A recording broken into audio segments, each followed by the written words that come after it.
클릭해주셔서 감사합니다. 오늘도 행복하고 건강한 하루 되시길 진심으로 기원하며 오늘의 이야기 시작하겠습니다.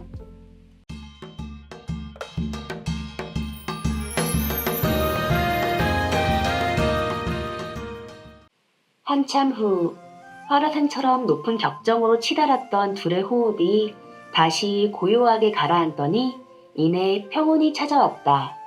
정말 귀신이라도 단단히 홀린 것일까? 아버지 시신을 옆에 두고 이게 무슨 해괴망측한 일인가? 조카와 조카며느리는 정신을 얼른 차리고 일어나 흐트러진 몸을 가지런히 했다. 그리고는 서로 합심하여 다시 아버지 시신 묻을 광중을 팠다. 조심스럽게 그곳에 시신을 안장하고 정성껏 무덤을 만들었다. 한참 후에 일을 마친 부부가 이제는 잘 되었겠지 하고 이마에 흐르는 땀을 씻으며 지게며 연장을 챙겨 돌아가려는데 또 두런두런 그 소리가 들려오는 것이었다. 어이구, 큰일 났다. 삼장수 육판사 할아버지가 여기 묻혔는데, 아이고, 무서워라. 어서 도망가자, 어서 도망가. 그 소리를 듣고 보니 전과는 다른 소리였다. 돌아보니 무덤이 그대로였다. 조카는 귀신들이 하는 소리를 듣고는 분명 큰아버지가 정승판서가 난다는 좋은 명당자리를 잡아준 게 틀림없다고 생각했다. 두 부부가 가까스로 아버지 무덤을 쓰고 산을 내려가니 그새 벌겋게 동이 터오르고 있었다. 그날 이른 아침 조카는 잠도 이루지 못하고 큰아버지를 찾아갔다.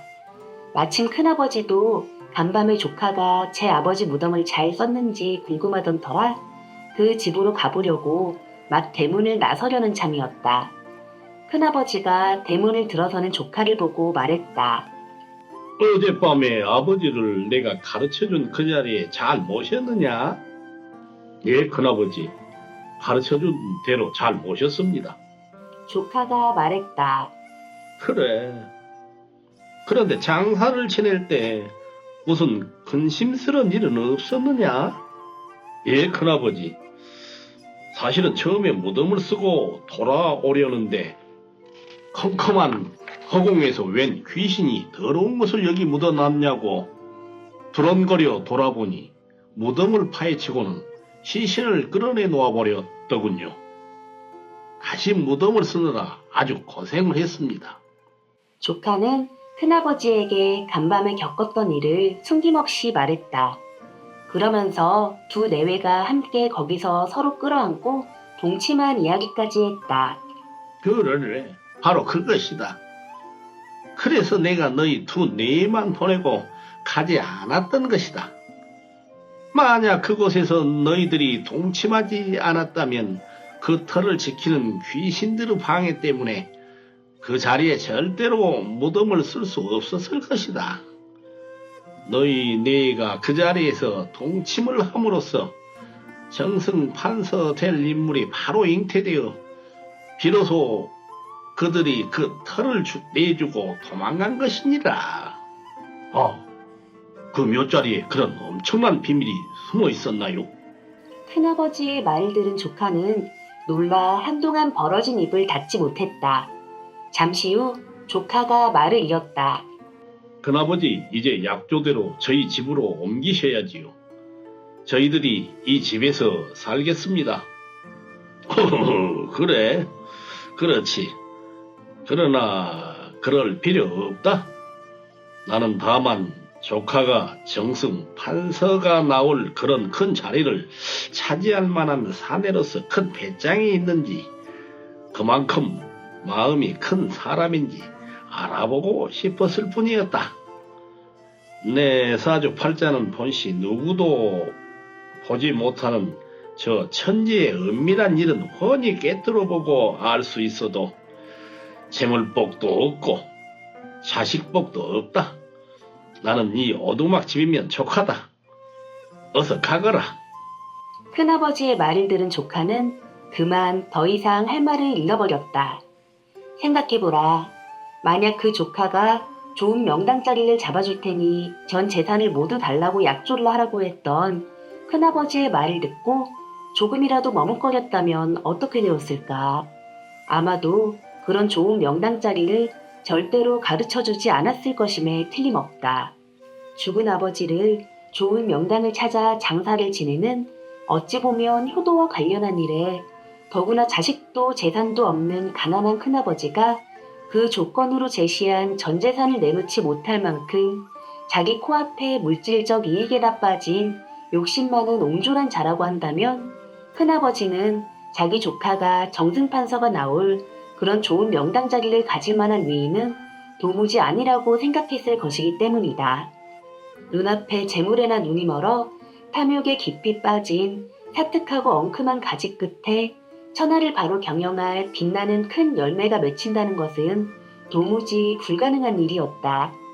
튼실하고 맑은 싱싱한 통 큰 가지 끝에 가히 천하의 의를 세워 세상을 바로 경영할 만한 지혜롭고 덕있는 큰 열매가 맺히리라는 것은 그대로 대자연의 순리가 아니고 무엇이겠는가. 100억의 재산을 가진 자가, 아니 1000억의 재산을 가진 자가 3년 뒤에 그 재산을 모조리 잃어버릴 운명이라는 것을 어느 눈밝은 도사가 그것을 미리 알아보고 지금 그 재산의 절반을 내어놓으면 그것을 잃어버리지 않을 비책을 가르쳐주겠다고 한다면 누가 그것을 선뜻 내줄 수 있겠는가.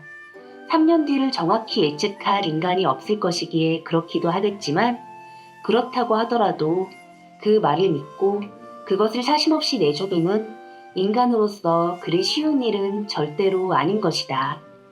그것은 그만큼 자신의 운명을 벗어나기도 힘들고 또 그 운명을 벗어날 만큼 큰 사람도 매우 드물다는 것이다.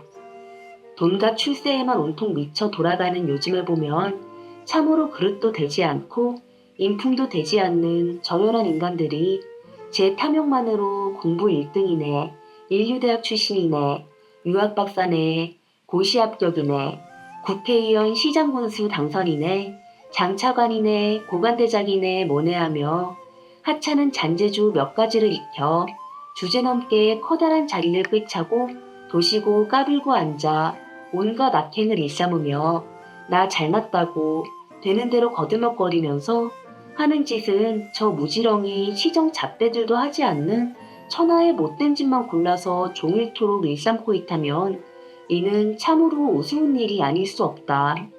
요령껏 남의 눈에 걸리지 않게 뇌물이나 받아먹고 공으로 술 받으며 계집질이나 일삼고 권력 있고 돈 많은 상전에게 아첨아부하여 겨우 조그만 주머니칼 하나 얻어차고 여봐라 하고 유치원생처럼 우쭐우쭐 세상에 드러내놓고 뻐기면서 가련한 약자들이나 위협해가면서 비굴하기 그지없이 노닥거리는 꼴이라니.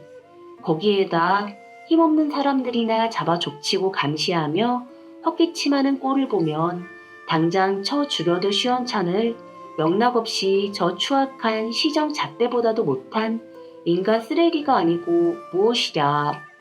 동생이 죽어 제 아버지 무덤을 쓰겠다고 무덤자리를 잡아주면서 전 재산을 달라고 조카의 사람됨과 그 크기를 먼저 알아본 그 직관이라는 큰아버지나 그 말을 듣고 자신의 전 재산을 주겠다고 서슴없이 말한 그 조카나 정승판서 명당 자리를 떠나 가히 하찮은 요즘의 추접한 소인배들은 아니었던 것임을 분명하다. 엄숙해야 할 아버지의 장사 지내는 장소에서 부부가 동침하는 이야기의 내용도 엄격한 유학을 지배한 조선시대적 인간의 상식적이고도 도덕적인 격식이나 예의를 벗어난 파격이 참으로 대담하고 특이한 일이고 말이다. 그러기에 그런 사람 정도 되어서야 자식에게 참된 인간의 도리며 지도자의 덕목을 제대로 가르칠 수가 있겠고 또 일국의 정승판서가 되어도 그 정승판서 역할을 제대로 할 수 있지 않겠는가. 그러니 저 귀신들이 무서워 도망간 것만큼이나 백성들도 그를 마음으로부터 존중하고 숭앙했지 않았겠는가 싶다.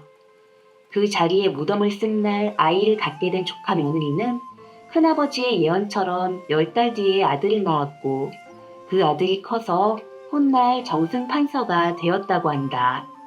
그리고 조카는 커다란 집을 지어 큰아버지를 그리로 이사하게 하고 평생 동안 잘 모셨다고 한다. 이야기 재밌게 들으셨나요? 마음에 드셨다면 구독, 좋아요, 알림 설정 꾹 눌러주시고요. 더욱더 좋은 이야기로 찾아뵙겠습니다. 감사합니다.